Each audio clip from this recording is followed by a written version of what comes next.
battles are raging all around our kids.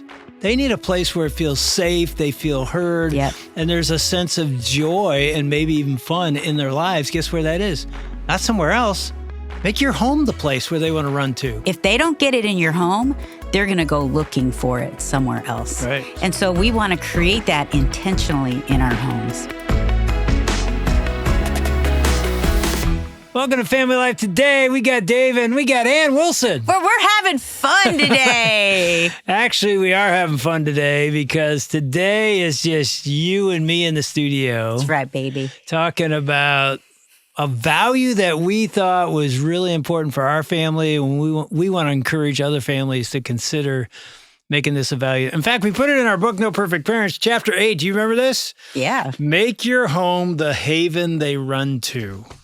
Yes. What does that mean? And mind you, every single family has different values and things that are important.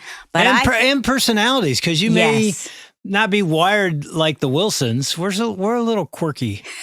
Actually, crazy. I'm quirky. She's crazy, but your craziness brought this value more than me to the Wilson home. Well, and it's a good value. And because we live in a crazy culture world, I've always wanted, and you've always wanted, our kids to run home. Our home would be a magnet. Like, we want our home to be a magnet.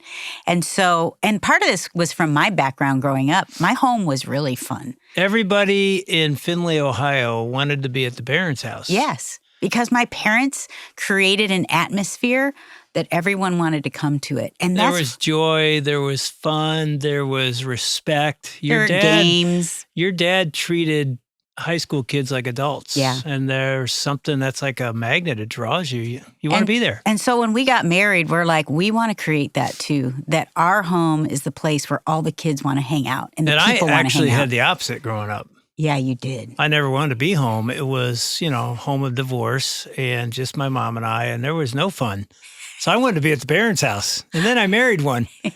But part of that, I was like, because of that, we should have some popsicles. It could be the cheap ones, but, we need to have some food. And you're like, they can drink out of the hose. What are you talking about? I actually said that.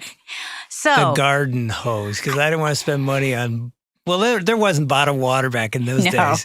Water was, anyway. I was a cheapskate. And sometimes you got to spend a little money, but you don't really need to spend money. This isn't about spending money. This is about creating a place where in fact, we wrote down, there's battles are raging all around our kids. They walk out of your house, they go to school, they go to high school, wherever they're. There's a battle. Yeah. They're being somewhat attacked. They're being discipled. They need a place where it feels safe, they feel seen, they feel heard, and there's a sense of joy and maybe even fun in their lives. Guess where that is? Not somewhere else. Make your home the place where they want to run to. And I think as they become teens, they're still looking for that place.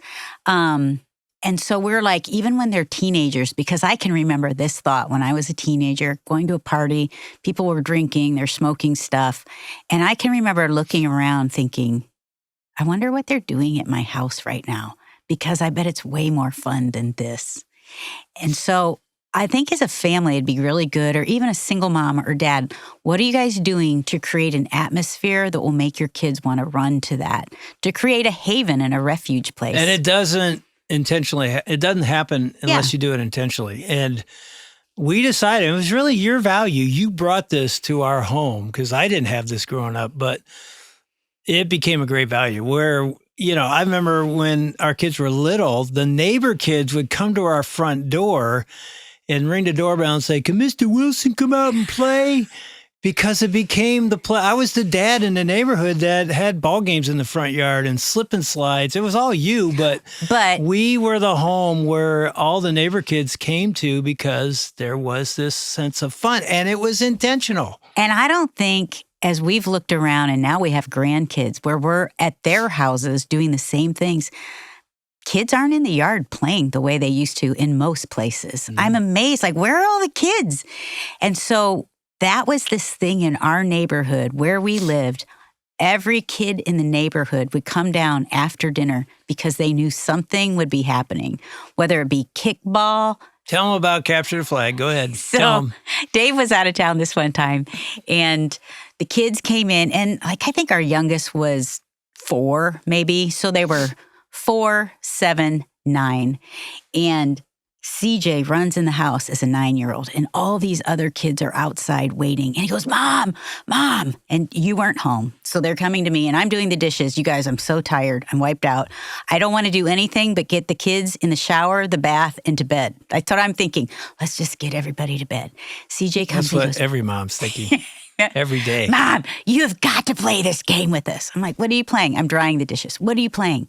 We're playing capture the flag, and we have to have one more to make the teams even. And I'm like, oh, hon, that sounds awesome, but I have got to finish this, and I've got a lot to do tonight before you guys go to bed. And he puts his head down, and he walks out. I can see him walk out and tell Mike and tell Chris, like, she can't play. And there is this, like, and I remember looking at this dish towel thinking, how many years will it be until they won't ask me to do something, or they won't ask me to play, or, and so I put down that dish rag, and I had a bunch of stuff left to do, but I came out and I'm like, guys, I'm in. And by the way, just a little footnote, another value that Ann brought to the Wilson home was make a memory. She used to say that all the time. I'm like, not everything has to be a memory. Make a memory. So one of the reasons you stepped into this is maybe this will be a memory. Yeah. And these guys are like, some of these boys that were in the neighborhood are 13. And where are they going? Like, what are they doing? They're going to play video games or whatever. But we have an opportunity as a house in the neighborhood, in the world, like we can have an impact on not only our own kids, but other kids. And so we get going in this game, you guys, and it is tight. Like, it's a tight game. And my team is all in jail. They're all in jail in the woods. And I am the only one that can free them. And so I've got these 13-year-old boys. I am running as fast as I can. And these 13-year-old boys are on my tail to catch me, because if they tag me, I can't free my people. And so the game's over, basically. Yeah. I am running so fast. I run through the woods to try to evade them. My shoe falls off. I'm running with one foot that's like barefoot, and I can see my team. I'm like running, and these weeds and these branches are hitting my face, and I tag my team. We're all free. We end up winning the game, and they're like, this is awesome. I mean, they are pumped out of their minds. And so we went to bed that night. It was fun. They were sweaty. They were tired. And if you have boys, I say this, they need to be sweaty at least once a day. You got to do something physical with your boys. Something physical. Probably with your girls too, but definitely with boys. And the girls were all there too, all the neighborhood girls.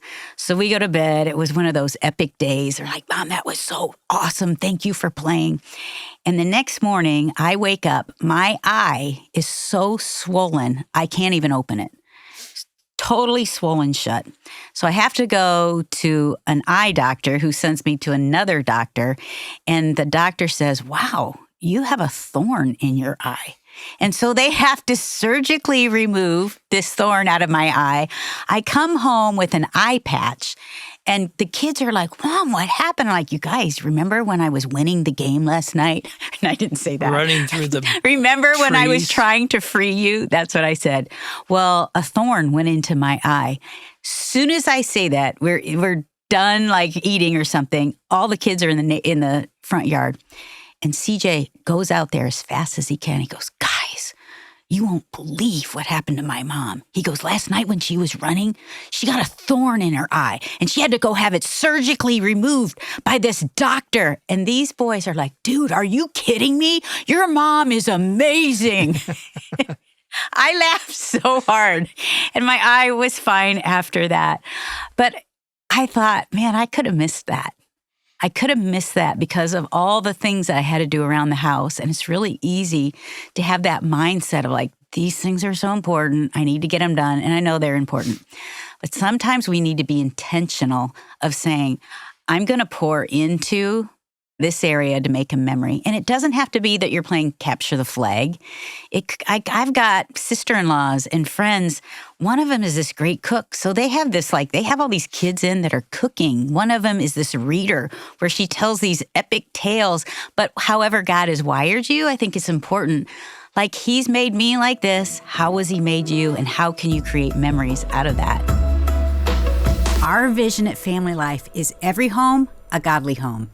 And we need your help to get there. When you become a Family Life partner, Your monthly support makes that vision actually possible. Yeah, you'll get access to exclusive updates and events and the chance to join our partners-only online community. But more than that, you're helping change the future of families. So the question is, will you come alongside us and alongside families in need? You can go to FamilyLifeToday.com and read more about it and become a partner. Just click the donate button at the top. And again, that's FamilyLifeToday.com. Okay, back to our conversation. By the way, we're still doing this with our grandkids now. Because Ann won't tell you this, but back then she was sprinting through the woods to win the game, capture the flag. A couple weeks ago, she tried sprinting away from our son playing soccer or baseball or something. No, we were playing flag football. Flag football and pulled her hamstring. Couldn't walk for tore it so bad. Yeah. It was black and blue all the way down her leg. So this is a value we don't just talk about. We still try to do whether we can physically pull it off or not. But I think one of the things to realize is like what you said earlier is like your home or your condo or your apartment or wherever your family dwells, if we understand what God wants to do in us as a family, if you're a follower of Christ, he wants to use you to be a light in a dark area, whether it's an apartment complex or a neighborhood. You've got people around you who don't go to church, don't believe in God like you do. He's placed you there. It's like a strategic placement of the light of God, Jesus followers, in a neighborhood. What is going to draw families and kids to your home? Joy, fun. Joy is Laughter. A magnet. And by the way, joy is a choice. It's not just an emotion. You have to choose joy, whether life's going well or not going well. But when you choose joy, it draws. There's It's no contagious. one that's pushed away by joy. They're pulled into a home that has some life and joy and fun. I'm not saying we don't go through hard times, but when they sense, man, this family, this mom and this dad, and my mom was a single mom. It's just like there's something that brings kids to your front yard, your backyard, your trampoline, which we've always had a trampoline. Now our kids have trampolines. Let us share some scripture that talks about joy. It's pretty powerful. Let me read, first of all, Proverbs 15:13. A glad heart makes a happy face. A broken heart crushes the spirit. Interesting. Think about that. Talk about a happy face. That's a magnet. Yeah. Proverbs 15:15, for the despondent, every day brings trouble. For the happy heart, life is a continual feast. Proverbs 17:22, a cheerful heart is good medicine, but a broken spirit saps a person's strength. And I know you might be thinking, well, I can't help how I feel. But sometimes we're choosing it. You choose to do things that will maybe bring a smile to your face. And if it doesn't bring a smile to your face, maybe it'll bring a smile to your kid's face. And as a parent, that just always feels good. Ecclesiastes 3 says there's a time to cry and a time to laugh. And it's true. There are times of mourning and crying and life's hard. And there are times to laugh. And I think we do more of the crying than we do laughing. We should have a balance of both. How about Ecclesiastes 8? It says, so I recommend having fun because there's nothing better for people in this world than to eat, drink, and enjoy life. That way they will experience some happiness along with all the hard work God gives them under the sun. So true. Interesting. And then, you guys have all heard Philippians 4:4, rejoice in the Lord always. Again, I will say, rejoice. It's like you're almost telling your soul, come on, rejoice, rejoice. Nehemiah 8 says, the joy of the Lord is your strength. What do you think that means? I mean, it's somehow connecting strength in our lives to joy of Jesus. So the question would be how strong is your life? How strong is your house? How strong is your family? There's a connection between joy and our strength. Obviously, it's found in the Lord, but we want to create a home or a space in our kids' lives where they feel strong. Yeah. And that means joy is, a part of it. So we decided the atmosphere of joy and laughter laid down in the early years will be a magnet to bring them back in the later years. Do you hear that? I'm going to say that again. That's good. An atmosphere of joy and laughter laid down in your kids' early years hopefully will draw them back when they're adults. Because every kid wants to be seen, They want to be known. They want to be loved, accepted, safe from the storm, and a place where they can just be themselves. And hopefully, if they don't get it in your home, they're going to go looking for it somewhere else. Right. And so we want to create that intentionally in our homes. All right. Talk about some of the ways we did that in the early years. Well, we started out by just saying, let's have a party night. We called it party night. It was Friday night where only our family was together, and we did something special together that night. We had like movies. We had popcorn. Like I made real popcorn. It was a night that they could have a special treat. Like I remember, I think it was the first time they had pop. They could never have it except for like a Friday night or something. And we would play that night. We would do something. We'd go swimming. We'd do something fun, and then we'd have our movie. But that was a big deal. The kids knew Friday night. It's Friday night. And that was fun. And as they got older, it changed. But it was like it changed to become more guided around their age. I think they thought when they were little kids, every family did this. Yes. Because it was such a routine for us. Yeah. And that meant saying no to things on Friday nights. Yeah. Obviously, when they hit high school, Friday nights were high school football. Right. So it was a different deal, but it was 0 to 12 was sort of the ages. And I think, when they realized not every family does that, it made our family special. Yeah. It's like, well, we had a party night song. Do you want to sing it? Oh, we're not going to sing the party night Party song. Night, party night, party night at the Wilson house. We'll be there, we'll be square, we'll all be in our underwear. Yeah. They thought that was funny. They did. And now we have songs for our grandkids. We call them adventure songs. I won't sing it, but it's pretty great. What are you talking about? Here, I got one right here. Oh, we made up this one. You made up this one. This was on the spot. It's sort of fun. This is our 4 grandkids sitting on their back deck. 4 of them. They helped us write the song. And this song actually has some meaning to it, too. Only good things I will watch. Only good things I will say. Only good things I will do to honor you. Anyway, that gives you a little glimpse into creating joy and fun. Yeah, and they loved it. So early years. And by the way, Ann made us get a trampoline, just saying. Yeah, it took us a while to save the money back then, but we had a trampoline. Treehouse. We built a treehouse with a buddy's old deck wood. Yeah. And we slept out there at Because times. here's the thing. Remember I said, let your house be the place you want everybody to come? Because you know what's going on. And as a parent, we were there keeping an eye on everybody, listening to the conversations, but we also wanted to influence and love these kids in our neighborhood. And our kids loved it because they were always there. We had a basketball court. We went camping in the woods.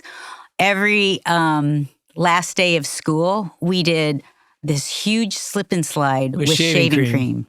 Yeah, that was and Ann's the kids idea. in the neighborhood were like, it's the last day of school. And it's about the slip and slide with the shaving cream. It was so epic. Where'd you get the idea for shaving cream? That was crazy. I don't know, but it was so funny. I don't know about you, but I need parenting help. And not just sometimes, most of the time. And so maybe you feel like that too. And we have resources to help you as a parent. You can go to FamilyLife.com/parenting help. And you'll find resources that will help you not just once in a while, but as much as you need. FamilyLife.com/parenting help. How about Lost Boys Island? Yeah, that was just, there was a cul-de-sac near our house, and we would take books and we would take food and we would take blankets and put it in the middle of this wooded cul-de-sac. We created this little island that was just ours, and we would tell stories and read books and just eat snacks. And we told pirate stories because they're all boys and these great adventure stories. I mean, once a year, and some parents will say we're terrible, we would take the kids out of school and go to an amusement park in Ohio near Cedar Point, because all the other kids in Ohio were in school and there's nobody there. And so I know some of you say, I can't never take my kids out of school. It became an epic one-day adventure every year. And we would surprise them periodically. And I know, especially teachers, you're not going to like us, but it's elementary school years. We knocked on we told the principal, went into one of the kids' rooms in elementary school. You could never do this today. But we had a big garbage bag, and we said, we're kidnapping our son today. And we put him in the garbage bag. And they threw him over our shoulder, and we went to this movie that they've all been waiting to say. And by the way, we dressed up for the movie. Yeah, that'll get edited out. But, that you can't do any of that kind of stuff today. You be thrown in jail. But, when they are adults, and now married, we've done some epic vacations together. Like 1 year down in Florida, we all were together. In fact, our youngest wasn't married yet. He just had his girlfriend. And we decided Captain America was coming up. So we all dressed in a Captain America. I think it was the Avengers. Yeah, Avengers. Yeah. That's right. And literally, I painted my bald head blue. I mean, painted it. Didn't get that. We painted it. And the greatest thing about it is that paint was supposed to come off. It didn't come off. Trust me, I had a blue bald head for a while. But I'll never forget, we walk in this movie theater in Florida, and, everybody looks at us like, what? Who are these weird, crazy people? Take a risk. Those are memories your kids are never going to forget. And then as they get older, here's the thing, is kids really are enticed by what else their other friends are doing. And so we decided to up the game a little bit. And some of the things we were doing, we made it a little riskier. And they knew what we were doing, but we decided to have a conversation with our small group and friends. We're like, our kids are becoming teenagers. Hey, can we toilet paper your house tonight? we were just doing. We're giving out a lot of bad ideas for families. They're like, this is our small group. We're like, yeah, because we'll do it to you too. And we would toilet paper their yard. And many times the next morning we'd go over and clean it up. But there's something about, we found out that some of them were coming to our yard to toilet paper. And you got all of the big water, what are they called? Squirt guns, the big something soakers. Pump squirt guns. Yeah. Super soakers. Super soakers. Yeah, we got super soakers. And so as we're waiting for them, Dave, these guys are pumped out of their minds. We were in the front family room with all the lights off, so they didn't think we were home. And so then as soon as they pulled up, they were in a minivan, they slid that sliding door open, and we literally ran out and plowed water into that minivan, and they just screamed and drove away. We won that one. Oh, and our kids were like, this was the best night ever. And even one night, this is funny because, they all know that Dave's the pastor. And so one night, one of the neighborhood girls who lives across the street was over. I think they were probably 12. And we're like, Chelsea, do you want to go toilet papering with us tonight? She goes, I don't know if my mom would think that's a good idea. I'm like, oh, I'll call her. I'll call her for you. And so I'm like, hey, this is Ann. Hey, we're going to go toilet papering. And it's just our friend's house, so they know we're coming. But can Chelsea come with us? And the mom was like, wait, what are you doing? And it was Chelsea came with us, and she said afterwards, this was the best night ever.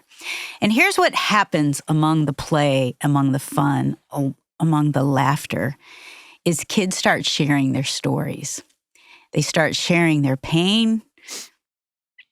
This is the part that makes me tear up. They start sharing their fears.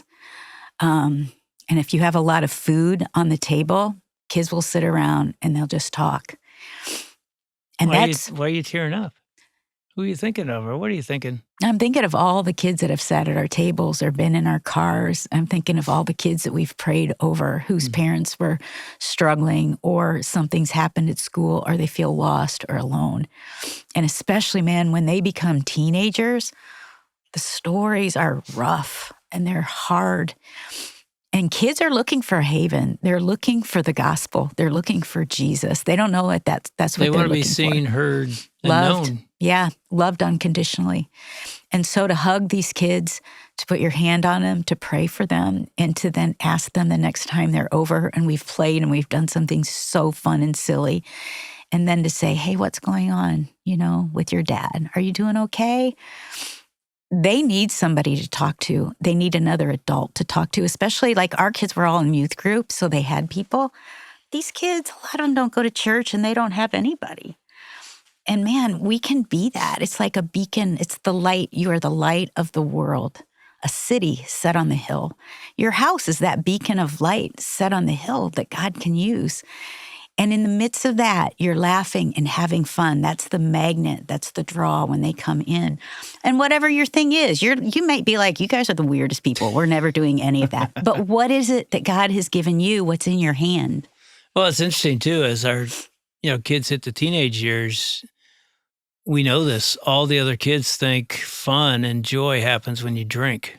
Yeah. And so they're going to parties, and a lot of them don't want to drink, but they just sort of get peer pressured into it because it looks like it's fun. And maybe there's not much fun anywhere else in their life. We were trying to say the Wilson house can be fun. Yeah. It can, again, it's not always fun. It's not joy, but a sense of it's a haven. They are seen and heard, and they're going to laugh. And what you did was you bought a hot tub, a used hot tub. Yeah. Think about all the kids sat in that hot tub. My dad put in a little basketball court for us, and we put lights on that thing. So you guys played basketball sometimes till like 10 o'clock. Oh, PM, midnight. We had that little racket game that we played and volleyball that all these kids are over there because they're looking for a haven. They're longing for it. Yeah, and I'm even remembering a buddy of mine, a single guy named Paul, who I met on a basketball court. And after the first time we ever played basketball, he didn't know who I was. He sat beside me as we're taking off our shoes to go home and said, "What's different about you?" And I said, "Well, you like my jump shot? What are you talking?" He goes, "No, I'm not talking about how your skill. You have an attitude I've never seen." And I turned to Paul, didn't even know him. He's 20-something at the time. And I said, if there's anything different about me, it's one thing. It's Jesus. He goes, "Yeah, I'm religious too, but I'm not talking about religion. I'm talking about a relationship with Jesus." Long story short, he ends up at our house next week to help put in a door. Oh, yeah. A front door, because he worked for Stanley Door. And so He got you a deal on the door. Yeah, of course. I'm a deal guy. And he goes, "We have, blemished doors. I can get you one for like $5. Yeah, bring it to my house." Because I'm like, there's something happening in his life. I can tell there's a searching. And as we're putting that door together, he starts asking questions and led him to Christ on the family room couch and ended up mentoring him as a young guy. He was never had a dad, never really had a mom. Lived in a car for a while. And now he's married with kids, and his whole life has changed. And the thing I think that drew him to our home was there was joy that he saw. And he never experienced in a family. Yeah. And so that's how God wants to use your home, your family, as a light to people in darkness. So I don't know what the action step is. I think it's like, ask God how you're wired, what gifts he has put into your hands. For us, it is a sense of joy. It is a sense of fun. It is a sense of adventure. But it's making an intentional choice to say, we are going to create an atmosphere in our family and in our home that draws people not to us, but to the God we worship. And a lot of that's going to have something to do with joy and fun and laughter. You're really fun. I'm glad I married you. You're more fun than anybody. You're fun. I can't even stand it when you're not fun. I'm like, what's wrong with you? Hey, thanks for watching. And if you like this episode, You better like it. just hit that like button. And we'd like you to subscribe. So all you got to do is go down and hit the subscribe. I can't say the word subscribe. Hit the subscribe button. I don't think I can say this word. Like and subscribe. Look at that. You say it so easy. Subscribe. There it goes.